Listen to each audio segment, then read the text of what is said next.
Welcome back to the Can-Am Garage, one and all. As you can see here, I'm still doing the old scribe and snap of the pieces for the 1965 Crown Fire Coach. In other words, the first Engine 51 on emergency. Excuse me, I've also allowed myself to become distracted, and I did a little bit of this, did a little bit of that, and then I keep coming back to doing a little bit more on the crown because scribing, snapping, dressing the edges, and etc. Well, even for me. Even for me, I'm the great scratch builder. I'm not, but even for me, yeah, it takes time, and I find that as good of a scriber that this is, the Olfa P Cutter, available in hardware stores, or I believe Ranger Detail Technologies may or may not still have them. Regardless, good tool for doing this job. You should get one. But I find that scribing and snapping really only goes for me for so long. Then I sort of get sore and tired in the hands because of the arthritis. And I'm saying hands, to me it feels more like the wrist, but it is the hands according to the doctors. Fine, cool. Other noteworthy things, I'm going to show this. I had a friend who stopped by doing a quick little tour of the Canadian Maritimes. And yeah, if you're doing a tour of the Canadian Maritimes and you're coming to Nova Scotia, because realistically an hour and a half gets you from Halifax to here, so maybe a bit more, but regardless, if you're coming to the area, I can definitely recommend a good air bed and breakfast. It's Raven's Rest Retreat. It's owned by my cousin and his partner, and they would be happy to have you as guests. I really don't know what it looks like for the rest of the summer. I know last night we only had 2 of the 4 cabins filled, and well, that's cool. Anyway, got distracted there. We'll get into the friend who stopped by. Man, I'd mentioned a while back to him that I need to get me one of these, and now I don't need to get me one of these. This is a Display hand drill or pin vise. Call it what you want. It's not quite the same as standard pin vise, and well, that's part of the appeal too. This is very high quality. Thank me once, or well, I guess I'm thanking him, but we'll slide out that cover. And then and this has nice little magnetic latches. We'll pop the lid. Oh, they thank me again for choosing Display, and definitely worth it. These things are not cheap, but this is beautiful. As you can see right here, there's the little pin vise or a little hand drill and a set of bits. He didn't just leave it at that. He got me a second set of these bits, same sizes, 0.3 to 1.2 millimeters. So it's not all the sizes you can get for a proper pin vise, but this is beautiful. And the most unique part is how it really takes a bit. And we'll get there in a minute. I'll show you. There's your bits. And a nice stand. I'll give it a little twist and we'll start unscrewing the cover. And we'll take the biggest just because I don't want to break a bit. So the collet has a nice little magnet down in the base of the handle so that once this is in, it's not falling out easily. You'll also notice here that all the bits are all in this nice same size little metal base. And I think it does say what size it is in each one. Not that. Yep, 1.2. Yeah, it does. Okay, cool. Anyway, it's one collet and one size of bits, and to fit all the bits. So it's really just, you don't need to change collets or anything. You just need to slide whatever bit in. Heard the magnet right now. It's not moving. Be careful putting the cap back on, and I'm doing it the wrong way. And then it's that easy. Put it on target, and you can, if you're ambidextrous or can do this with a hand, we can definitely make sure that you can see that it works, and it's nice, it's fun, it's a nice weight, not too big, not too heavy, not too light. These are available definitely. They're online. They are on a website. They even have an app. So it takes a little bit of work for me to get it out, but that's all right. Put it all back together. because we've done what we needed to do. You can hear it.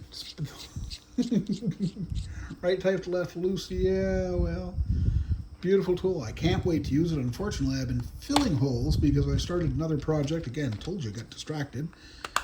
And yeah, a while back on one of the YouTube channels that I follow personally, as in John K. Dazan, or John Dazan follows not the Can-Am Garage. The Can-Am Garage makes content, but it doesn't watch content. Yeah, I know I could do it the other way around, but that's cool. Anyway, we're not showing it today because then I'd have to show something else that I really don't want to show right now. But we'll get into that next time around, and then there's the fact that I may have done something else that may get somebody's attention. Yeah, I got interviewed. I'm not saying whom by just yet, but it shouldn't be that hard to figure out if you're into model cars. There's really only one guy who does it, and well, if you see that video, then you should get to see what's coming up next from me, or what I'm desperately trying not to show you. If I'd thought about things, I could have put that project back down here and lined it all up. Anyway, what inspired me in the video was it was the ATCA show that the guy had gone to. Can't think of the name of the channel at the moment, but he had 6 parts on the ACTA channel, and the end of episode 4 or episode 3, he promised more later of this particular truck. And it's a Mack Superliner with a 40 or 50 ton wrecker, which, wow, I saw that and I said, oh, baby, I've never seen another Superliner. It's a hydraulic wrecker, just like the Revell Kenworth W900 wrecker or the Fred's wrecker. So I've started building up the bodywork. I'd already building up the bodywork of the Superliner, and I am... Sorry, my cat's trying to get in the shit. Excuse me. And we are definitely working on the Mack Superliner, sort of as a secondary project. The Acura NSX, the second of my Summer of the Rising Sun builds. It's coming along. We just polished out the black, and I noticed that I broke a roof pillar again.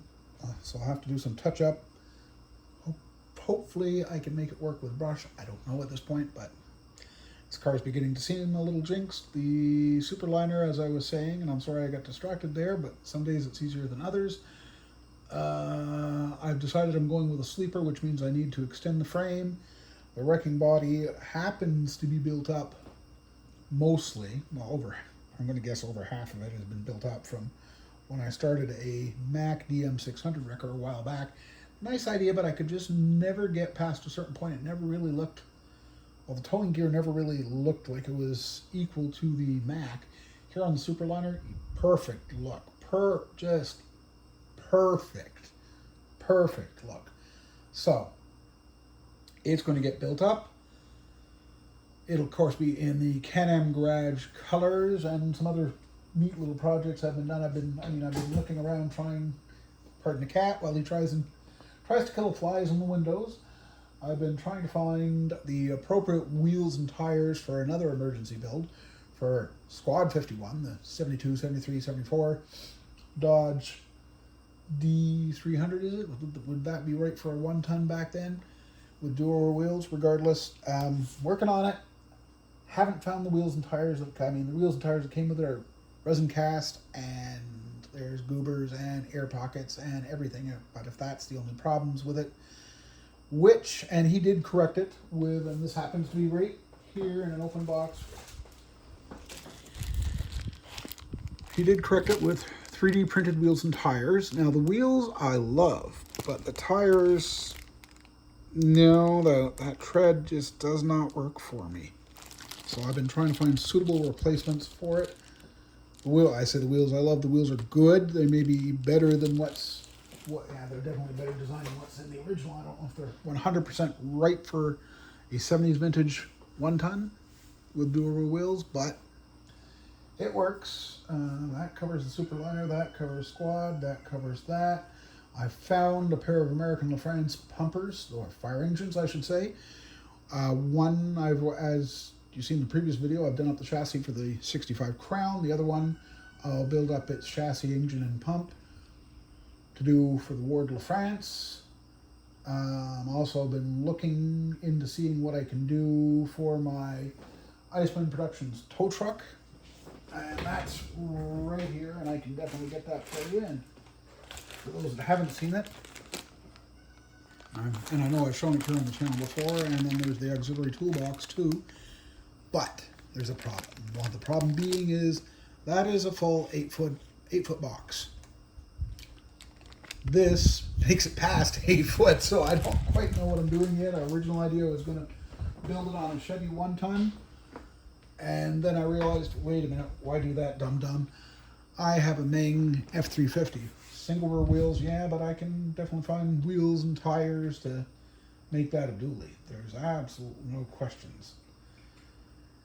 And I also found the projects, well, another project. It's sort of funny, it's sort of not funny. It will be for the for use with my Kenworth Challenge transit mixer, except it won't be a Kenworth, it'll be an Autocar. And the plan is to paint it Euclid green to remind me of my big 6-wheel monster Tonka cement mixer. Yeah, it was a monster. Mighty, not monster. Mighty Tonka cement mixer. Yeah, why not? It's just one of those things. I also found another, well, I actually think I found all of my Ranger Detail Products kits, including the classic mini pumper, which is an emergency one. And the idea is that will definitely go on a Chevy cab, an extended cab, and it'll need dual rear wheels. Again, we're still trying to play around with right wheels, tires, wheels, and oh boy. Too many wheels and tires are needed, and I don't have enough of them.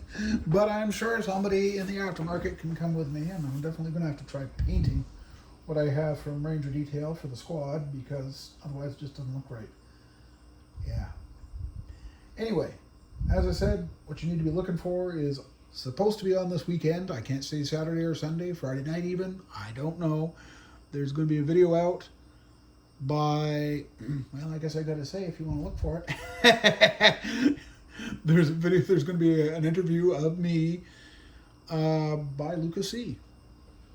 So if you're interested, and that'll give you a hint as to what's coming on the next video for me. I mean, you know, if I don't see it, see his video Saturday morning, I'm not going to show you a video Sunday morning. I won't till I see it. I'm not going to show the next video.